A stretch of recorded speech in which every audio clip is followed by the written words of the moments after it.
Esta mañana vamos a regresar a nuestro estudio de la primera epístola de Pablo a los tesalonicenses. Primero de Tesalonicenses. Y vamos a leer desde versículo 13 de capítulo 4 hasta el versículo 11 de capítulo 5. Y nuestro enfoque será capítulo 5, versículos 1 al 11. Pero no se olviden que en el original no hay capítulos y versículos. Todas estas cosas son añadidas para que sea más fácil para leer.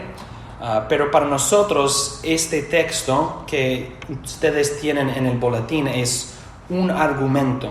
Entonces vamos a leer desde versículo 13 de capítulo 4 hasta el versículo 11 de capítulo 5. Leamos entonces. Tampoco queremos, hermanos, que ignoren acerca de los que duermen, para que no se entristezcan como los demás que no tienen esperanza. Porque si creemos que Jesús murió y resucitó, de la misma manera Dios traerá por medio de Jesús y con él a los que han dormido. Pues les decimos esto por palabra del Señor. Nosotros que vivimos, que habremos quedado hasta la venida del Señor, de ninguna manera precederemos a los que ya durmieron. Porque el Señor mismo descenderá del cielo con aclamación, con voz de arcángel y con trompeta de Dios. Y los muertos en Cristo resucitarán primero. Luego nosotros, los que vivimos y habremos quedado, seremos arrebatados juntamente con ellos en las nubes para el encuentro con el Señor en el aire. Y así estaremos siempre con el Señor. Por tanto, aliéntense los unos a los otros con estas palabras. Pero acerca de los tiempos y de las ocasiones, hermanos, no tienen necesidad de que les escriba, porque ustedes mismos saben perfectamente bien que el día del Señor vendrá como ladrón de noche. Cuando digan paz y seguridad, entonces vendrá la destrucción de repente sobre ellos, como vienen los dolores sobre la mujer que da a luz, y de ninguna manera escaparán. Pero ustedes, hermanos, no están en tinieblas, como para que aquel día los sorprenda como un ladrón. Todos ustedes son hijos de luz e hijos del día. No somos hijos de la noche ni de las tinieblas. Por tanto, no durmamos como los demás, sino vigilemos y seamos sobrios. Porque los que duermen de noche duermen, y los que se emborrachan de noche se emborrachan. Pero nosotros que somos del día, seamos sobrios, vestidos de la coraza de la fe y del amor, y con el casco de la esperanza de la salvación. Porque no nos ha puesto Dios para ira, sino para alcanzar salvación por medio de nuestro Señor Jesucristo, quien murió por nosotros, para que ya sea que velemos o sea que durmamos, vivamos juntamente con Él. Por lo cual, anímense los unos a los otros y edifíquense los unos a los otros, así como ya lo hacen. Amén. Que el Señor bendiga su palabra. Pues hermanos, nosotros hemos estado estudiando por varias semanas los versículos 13 al 18 de capítulo 4 y hablando de la escatología, la segunda venida de nuestro Señor y Salvador Jesucristo. Y Pablo ahora cambia su argumento. Hay una transición a cómo debemos vivir. Sabiendo que Jesús regresará, sabiendo que viene Jesús, ¿cómo debemos vivir esperando su venida? Y el resto de la epístola va a enseñarnos cómo debemos vivir con esas verdades ya puestas en la mente. Entonces, para nuestro bosquejo, para estudiar estos versículos, vamos a considerar 3 puntos. 3 puntos. ¿Cómo debemos vivir hasta la venida del Señor Jesucristo? Número 1, debemos estar conscientes. Conscientes. Pablo dice en versículo 2, ustedes mismos saben perfectamente bien. Es decir, están conscientes de algo, no son ignorantes, saben perfectamente bien, están conscientes de algo. ¿De qué están conscientes? Pues dice en versículo 1 de capítulo 5, acerca de los tiempos y de las ocasiones. Están conscientes, saben perfectamente bien acerca de los tiempos y las ocasiones. Y Pablo explica lo que significa en versículo 2. Saben perfectamente bien que el día del Señor vendrá. Ellos no son ignorantes, están conscientes de esto. Y Pablo usa varias metáforas para describir la segunda venida del Señor Jesucristo. 2 metáforas, un ladrón en la noche y los dolores de parto que vienen sobre una mujer que va a dar a luz. Los ladrones, como hemos visto en otros sermones, los ladrones no hacen citas. No te llaman para decirte en cuál día y a qué hora van a venir a tu casa. No vienen de repente en un momento, en una hora que no estás esperando. Entonces uno tiene que estar preparado antes para algo que puede pasar en cualquier momento. Es semejante a la mujer que va a dar a luz. Algo que viene, pero quizás no sabes exactamente cuándo. Y cuando llegan los dolores de parto, pues vienen de repente. Y la metáfora de la mujer que va a dar a luz es una metáfora que significa que cuando empieza el proceso va a seguir hasta su fin. Cuando vienen los dolores, significan algo ha empezado que va a concluir en algo más grande, digamos, en algo final. Entonces el ladrón es una metáfora de algo repentino. Y la metáfora de la mujer que va a dar a luz es algo que inicia un proceso que va a concluirse. Y Pablo dice que los tesalonicenses saben perfectamente bien, están conscientes de que el Señor vendrá de esa forma, de repente, y Él iniciará el fin de todas las cosas y Él llevará a su fin todas las cosas. Él llevará a la consumación a todas las cosas. Los tesalonicenses saben esto perfectamente bien, están conscientes. Pero si Pablo nos escribiera a nosotros, ¿diría él las mismas cosas? Ustedes saben perfectamente bien. No sé, entonces vamos a dedicar un poquito de tiempo a estar seguros que nosotros estamos conscientes, que nosotros sabemos perfectamente bien que la segunda venida del Señor Jesucristo será así. Entonces vamos a considerar bajo este punto 2 puntos más. Primero, el fundamento, y segundo, el peligro de falta de preparación. Y cuando menciono el fundamento, quiero que nosotros veamos que esos versículos en 1 de Tesalonicenses 5, 1 al 11, provienen de la enseñanza de Jesucristo. Si comparamos lo que Pablo escribe aquí y lo que Jesús había enseñado en su ministerio en la tierra, vemos que Pablo está repitiendo la enseñanza de Jesucristo. Leamos entonces en Mateo capítulo 24, y eso obviamente está en el boletín. En Mateo 24, 36 al 51, la enseñanza de Jesucristo acerca de su segunda venida.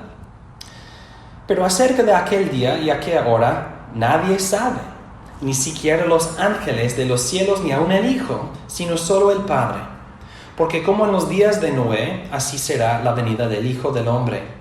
Pues como en aquellos días antes del diluvio estaban comiendo y bebiendo, casándose y dándose en casamiento hasta el día en que Noé entró en el arca, y no se dieron cuenta hasta que vino el diluvio y se los llevó a todos, así será también la venida del Hijo del Hombre.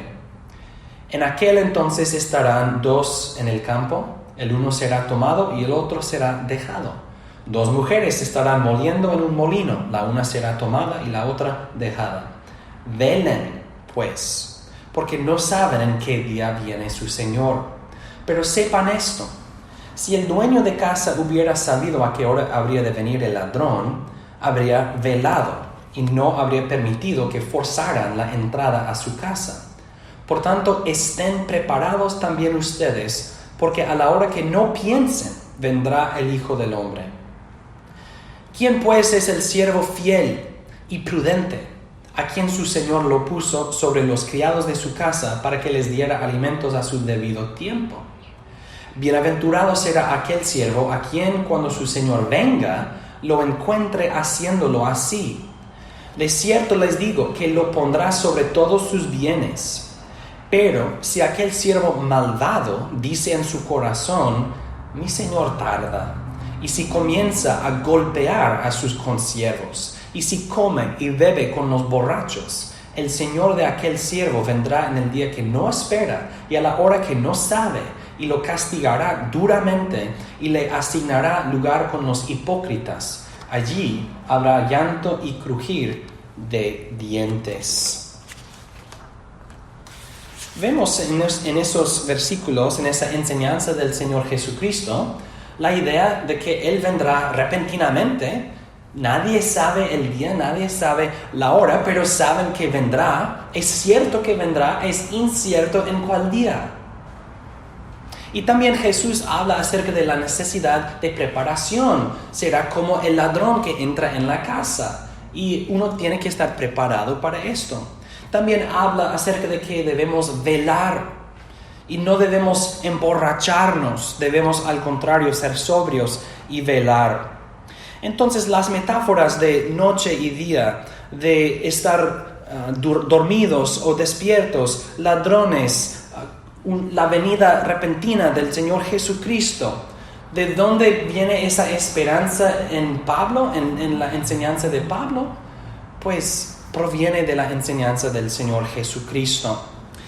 Entonces, lo que quiero que veamos es que el fundamento de la enseñanza de Pablo es la enseñanza de Jesucristo. Y esto nos recuerda de que la iglesia es edificada sobre el fundamento de Jesús, la piedra angular, y los apóstoles. Los apóstoles no inventaron sus propias enseñanzas, sus propias doctrinas. Ellos aprendieron del Señor Jesucristo, recibieron su doctrina de Jesucristo, recibieron sus mandamientos del Señor Jesucristo y luego los transmitieron a la iglesia.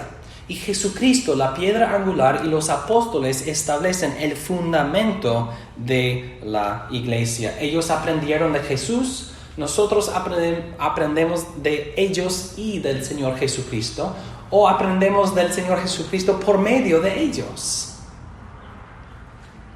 Noten entonces simplemente el fundamento de esta enseñanza, que es la enseñanza de Jesucristo. Y ahora vamos a seguir a la segunda parte, el peligro de falta de preparación. Pablo dice, no es necesario escribirles porque saben perfectamente bien que el Señor vendrá como ladrón en la noche. Pero nosotros tenemos que estar seguros que hemos preparado para aquel día, que hemos preparado para aquel tiempo. Pablo dice en versículo 1 o menciona los tiempos y las ocasiones. Los tiempos y las ocasiones. ¿Qué significa esto? Es necesario conocer los tiempos y las ocasiones. Esto significa que es necesario saber no solamente en cuál tiempo estás, pero también qué significa este tiempo. Déjame explicar. Si sabes que estás embarazada, no embarazado, eso es imposible, ¿verdad? Si sabes que estás embarazada, sabes, estoy embarazada. Pero si no sabes que vienen los niños en el 9º mes, no te aprovecha el conocimiento que estás embarazada. Si tú piensas que una mujer da a luz en el 10º mes, no estarás preparada para el parto, para el proceso del parto, ¿verdad? Porque sabes que estás embarazada, sabes que habrá un niño al fin del embarazo, pero no sabes la ocasión, sabes el tiempo, pero no la ocasión. Entonces no vas a estar preparada para la llegada del niño. Sabes el tiempo, pero no la ocasión. Si sabes es septiembre, o si sabes es abril, sabes el tiempo. Pero si no entiendes en cuál mes debes sembrar y en cuál mes debes cegar, ese conocimiento de los tiempos no te aprovecha. Es necesario conocer los tiempos y las ocasiones. ¿Qué significa abril? ¿Qué significa septiembre? ¿Qué significan las estaciones del año? Uno tiene que interpretar el tiempo, es decir, las ocasiones. Entonces no hay provecho para los tesalonicenses si saben que Jesús viene, si no saben que Jesús vendrá a un tiempo que no esperan, es decir, repentinamente. No van a estar preparados. Otra vez es como el bebé. Estoy embarazada, pero si no sabes que en el 9º mes viene el bebé, no vas a estar preparada. Si tú sabes, mañana tengo un examen, pero no sabes a la hora, si eres un niño, como mi hijo, vas a decir, voy a estudiar mañana por la mañana. Pero si el examen es a las 8 de la mañana, no habrá tiempo para estudiar. Uno tiene que estudiar antes, la noche anterior o el día anterior. Uno no puede esperar hasta el momento del examen porque es demasiado tarde entonces. Y hermanos, las Escrituras nos declaran que estos son los últimos días. Y como dice Juan, esta es la última hora. Entonces nosotros tenemos que saber, ¿en qué tiempo estamos? En la última hora. ¿Y qué significa esto? ¿Qué significa esto? Que el Señor Jesús puede venir en cualquier día, en cualquier hora. El Señor puede regresar en cualquier momento. Entonces, ¿qué debo hacer? Prepararme. No puedo esperar, cuando venga, entonces me prepararé. No será demasiado tarde. Demasiado tarde. Pablo dice, cuando digan paz y seguridad, entonces vendrá la destrucción de repente sobre ellos, como vienen los dolores sobre la mujer que da a luz, y de ninguna manera escaparán.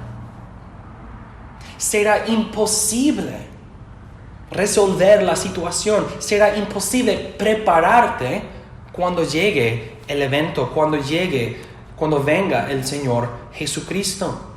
El niño o el estudiante puede quizás estudiar un poquito en la mañana antes del examen a las 8 y quizás este estudio pequeño le ayuda en el examen. No habrá una posibilidad cuando venga Jesús, no habrá una posibilidad de prepararse al último momento. Cuando llegue el momento será demasiado tarde para prepararse. Entonces, si Pablo nos dice, ustedes saben perfectamente bien los tiempos y las ocasiones, no hay excusa para no prepararse, para no estar preparado. Si no nos preparamos, significa que no creemos que viene Jesús. Y entonces seremos los que dicen, paz y seguridad. No importa, vamos a seguir como en los días de Noé, comiendo, bebiendo, casándonos, etc. Es decir, viviendo como no hay nada, que no hay ninguna destrucción venidera, que no hay ninguna ira venidera. Tenemos que prepararnos. ¿Recuerdan la parábola de las vírgenes? Unos entraron con el Señor y otros no, porque la mitad no estaban preparadas. No tenían aceite para sus lámparas. Había un grupo de personas juntos, pero una mitad no estaban preparadas. Entonces uno no puede decir, pues yo asisto a la iglesia, yo siempre vengo, escucho, yo tomo apuntes, yo canto los himnos, yo cierro mis ojos durante las oraciones, yo hago todas las cosas religiosas. Pero si no tienes aceite en tu lámpara, no importa, no estás preparado. Es decir, si no crees en Jesucristo, si no tienes su Espíritu Santo morando en ti como resultado de tu fe, no estás preparado. Y el Señor te dirá: hipócrita, apártense de mí, hacedores de maldad. Nunca os conocí, dice el Señor, o nunca los conocí. Así como el estudiante estudia el día anterior, así como la madre prepara su casa antes del 9º mes, así como el granjero prepara, siembra y ciega en los meses correctos, así también nosotros, en cosas más importantes, la eternidad, tenemos que prepararnos mientras respiremos. Tenemos que estar conscientes. Ustedes saben perfectamente bien. Yo quiero poder decir esto acerca de nosotros. Sabemos perfectamente bien que el día del Señor vendrá como ladrón de noche y estamos preparados. Estamos velando. ¿Cómo podemos hacer esto? ¿Cómo podemos velar? Esto nos lleva al segundo punto. Armados y equipados.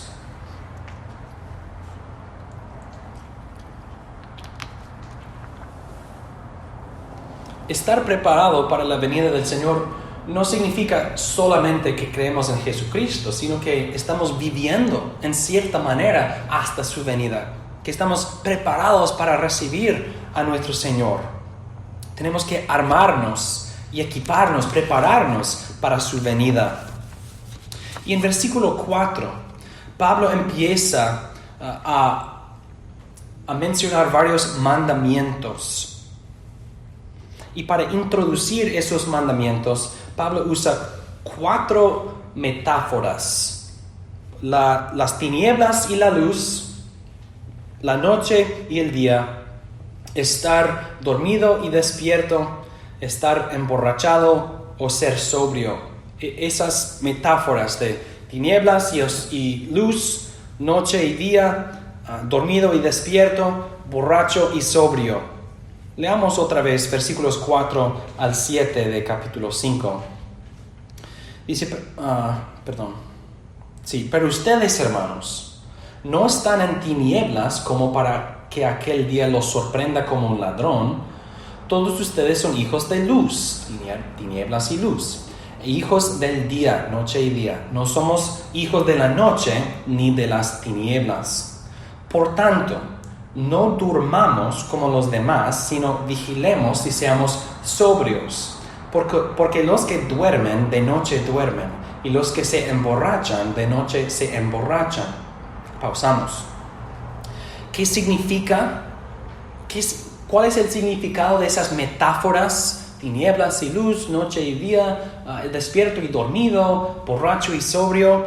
Versículo 8 nos declara con más claridad lo que significa. Versículo 8. Pero nosotros que somos del día, seamos sobrios. ¿Cómo? Vestidos de la coraza de la fe y del amor, y con el casco de la esperanza de la salvación. Pablo dice, para ser del día, estar en la luz, estar despiertos y ser sobrios, tenemos que armarnos con la armadura de Dios. Obviamente eso es un poquito diferente de la armadura de Dios en Efesios capítulo 6, pero son metáforas. Son metáforas que Pablo usa para comunicar la verdad. Y la idea de armadura es preparación contra ataques, preparación para conflictos.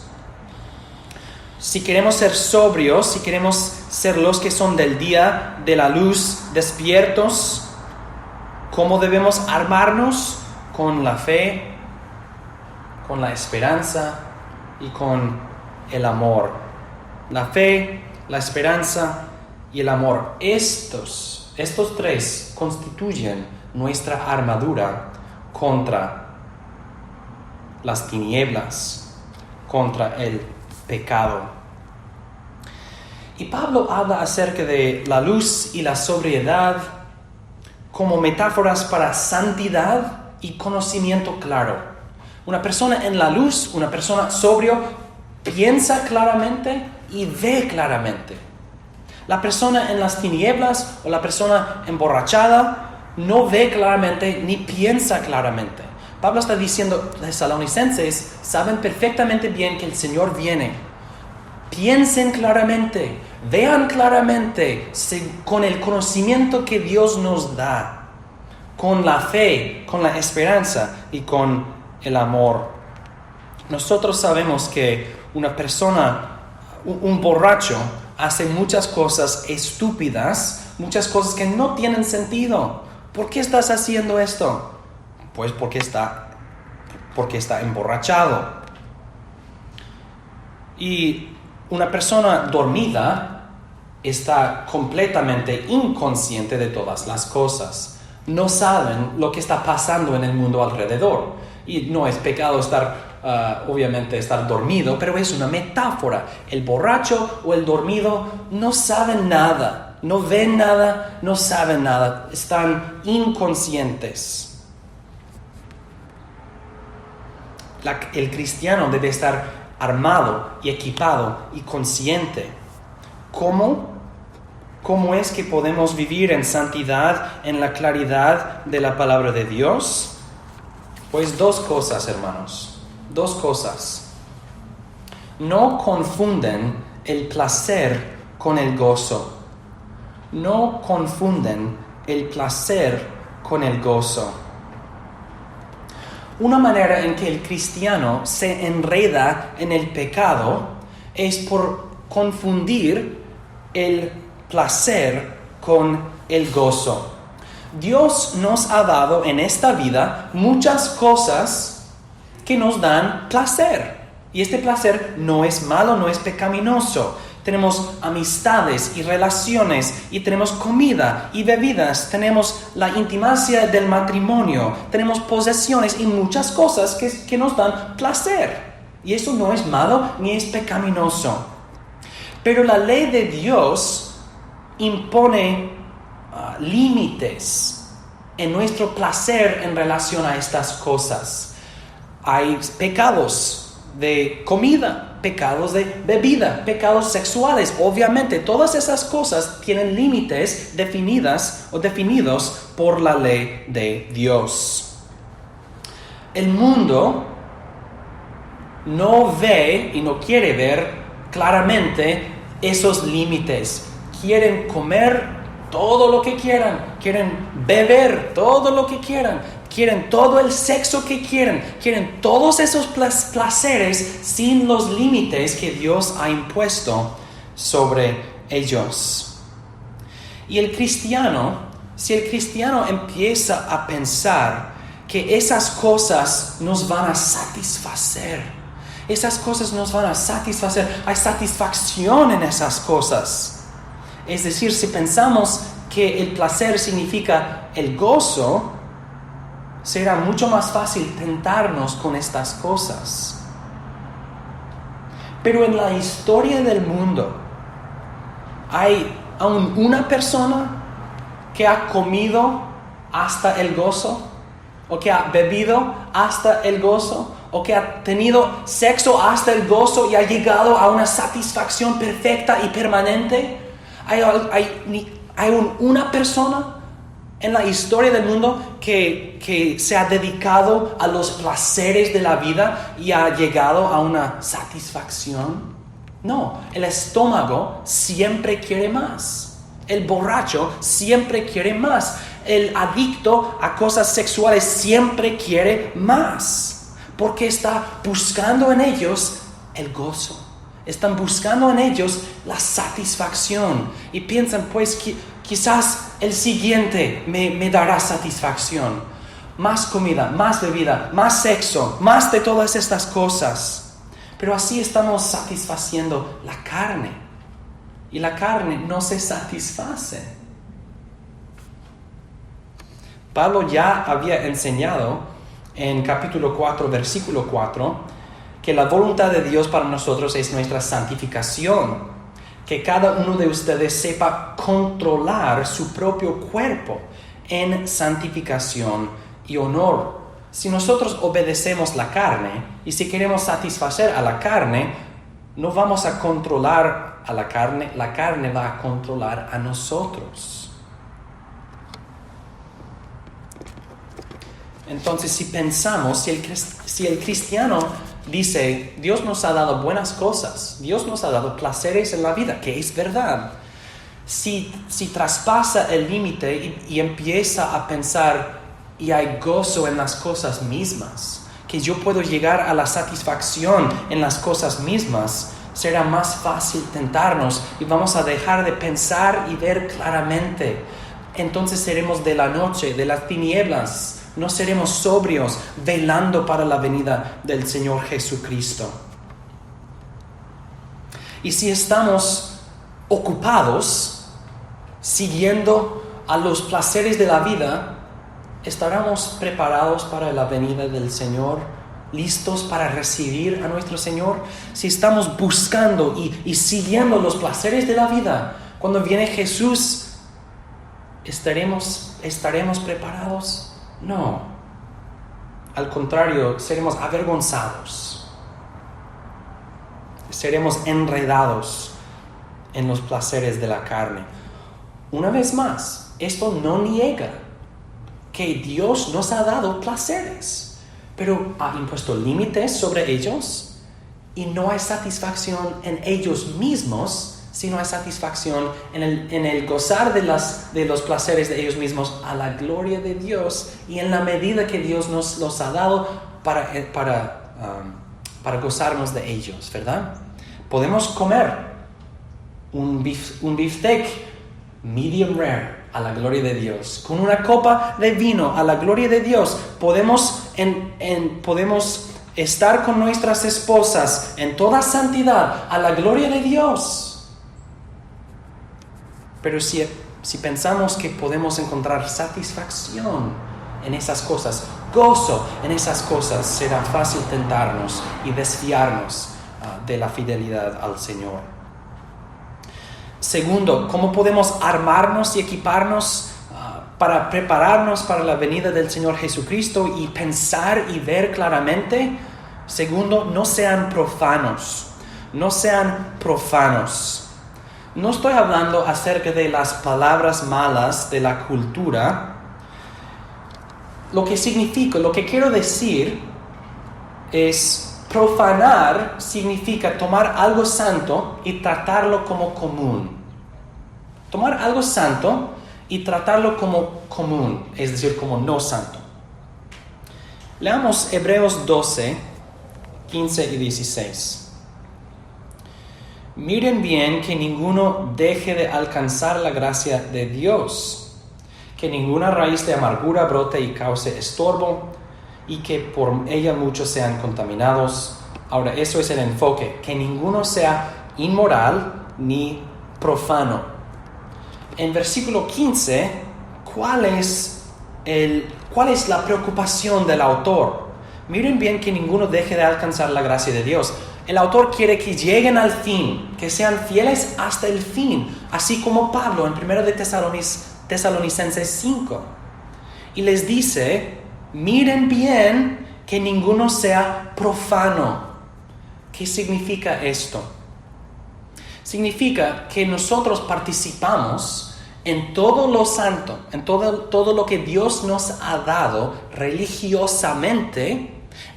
Nosotros participamos en la vida religiosa del cristiano, pero esas cosas que Dios ha hecho santos para nosotros empiezan a hacerse comunes, no especiales. Sí, vengo a la iglesia, sí, cierro mis ojos y escucho las oraciones, sí, yo canto las palabras, sí, yo sigo el sermón, yo tomo apuntes, yo hablo con la gente, yo vengo fielmente, yo hago todas las cosas, pero quizás en tu corazón esas cosas se han hecho comunes.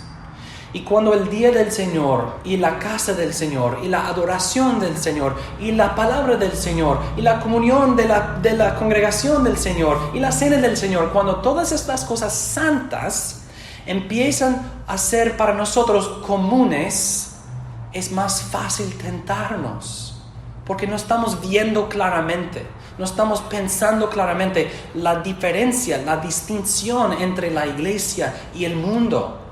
Y entonces, no estar en la iglesia no es un problema.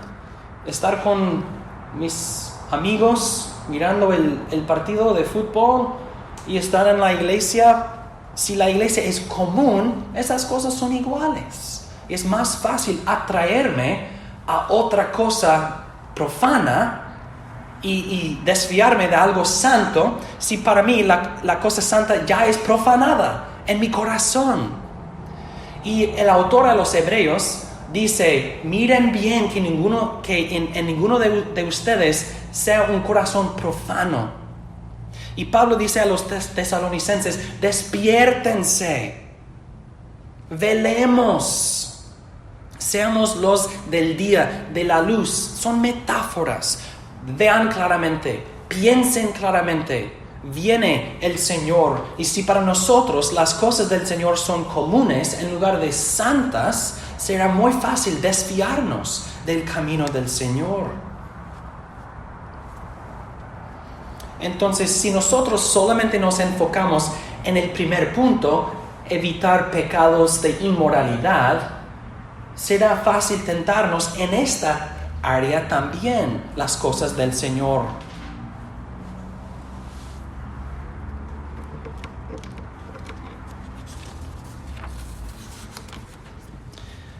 Pablo dice en 1 Corintios 15, 33 al 34, no se dejen engañar, piensen claramente, vean claramente, las malas compañías corrompen las buenas costumbres. Vuelvan a la sobriedad, como es justo, y no pequen más, porque algunos tienen ignorancia de Dios. Para vergüenza de ustedes lo digo. Otra vez la metáfora de sobriedad. Obviamente la sobriedad es necesario, pero Pablo lo usa como metáfora de pensar claramente y ver claramente. Oh, esos son mis amigos. Pablo dice: no se dejen engañar. Las malas compañías corrompen las buenas costumbres. Entonces, si las cosas santas se hacen profanas en nuestras mentes o nuestros corazones, será más fácil tentarnos al pecado, porque no estamos viendo la distinción entre la luz y las tinieblas, lo santo y lo profano. Hermanos, nosotros cuando oramos, no oramos al cielo, a las nubes, no estamos cantando al aire, no estamos cantando a nuestros vecinos. Estamos orando a Dios, quien está en los cielos, por medio de Jesucristo, quien está sentado a su diestra, y por el Espíritu Santo, quien está morando en nosotros. Y cantamos a este Dios trino, alabamos a este Dios trino. No estamos haciendo cosas vanas y vacías, simplemente porque pues eso es lo que hacemos, es tradición nomás. No, el corazón tiene que involucrarse y enfocarse en adorar a Dios, orar a Dios. Dios, oye nuestras peticiones. Óyeme, oh Dios. No enfoquen en el predicador. No se enfoquen en la boca, la voz. Enfoquen en la persona a quien, el Dios a quien estamos orando y alabando. El Dios quien habla a nosotros por medio de su santa palabra.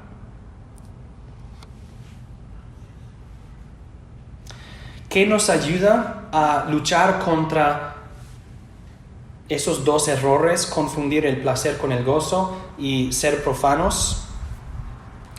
La fe, la esperanza y el amor. ¿Cómo? La fe mira hacia lo que Jesucristo ha hecho en el pasado. La fe se dirige a Jesucristo y su obra perfecta, ya cumplida, terminada, su obra de redención en el pasado. La fe mira hacia el pasado. Cristo ha hecho esto. Cristo ha muerto, Cristo ha resucitado. La esperanza se dirige hacia el futuro. Cristo viene. Cristo viene para rescatarnos. Cristo viene para llevar todas las cosas a la consumación. Y entre el pasado y el futuro, el amor nos mantiene en el presente. El amor nos edifica en el presente. El amor nos ayuda a seguir en este camino y llegar al fin del peregrinaje.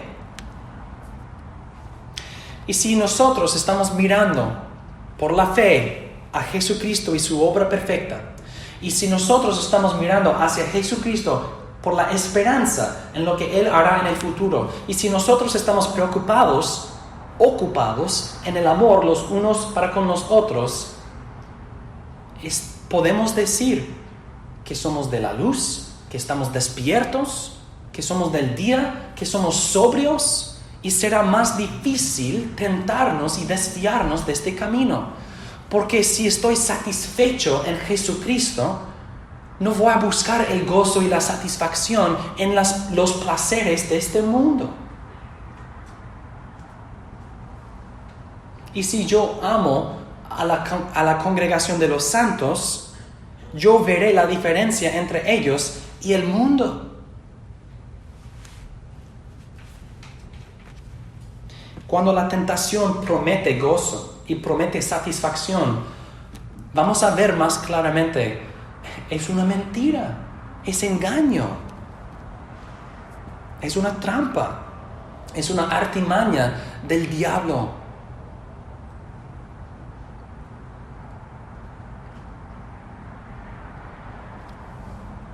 Nuestra fe descansa en lo que Jesús ya ha hecho.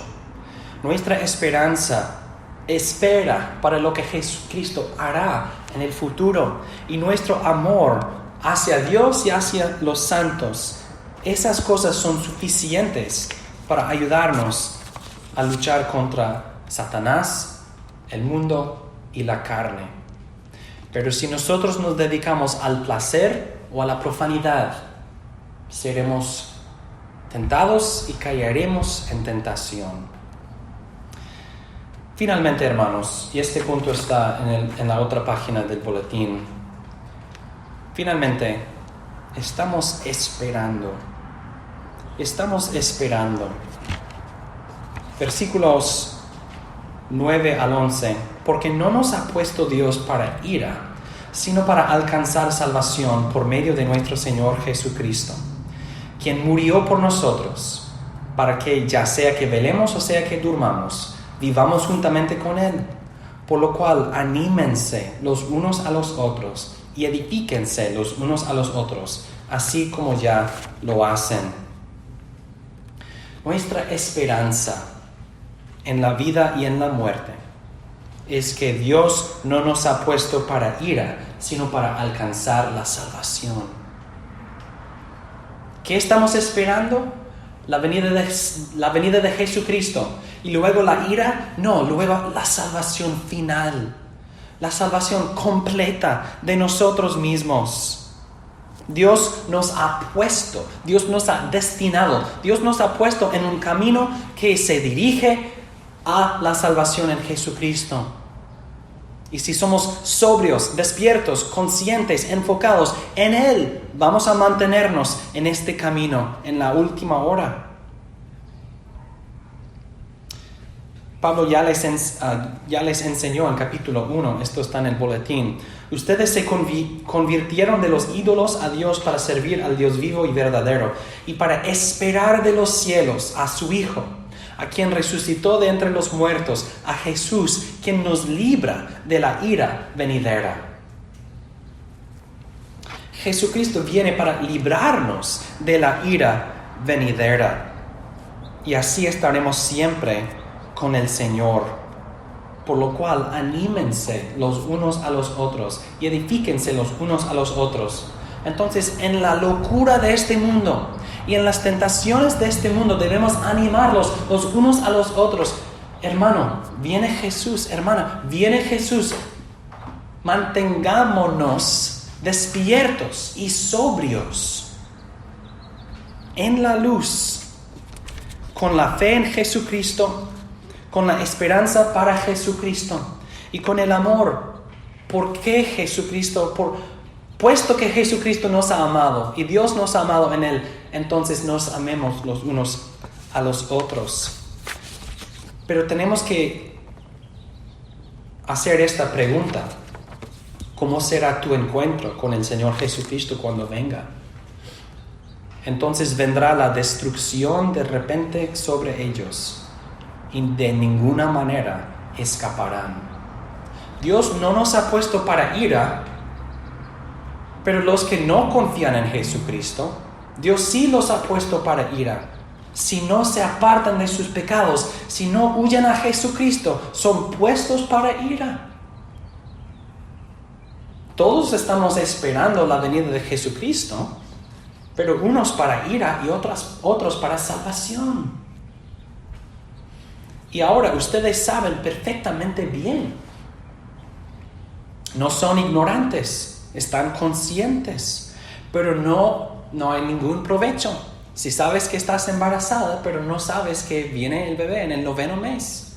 Si no estás preparado, no hay ningún beneficio para ti si sabes que Jesús viene. Si no sabes que puede venir en cualquier momento y tienes que estar preparado antes. Es necesario saber acerca de los tiempos y las ocasiones y conocer lo que significa. No digas paz y seguridad. Vendrá la destrucción de repente.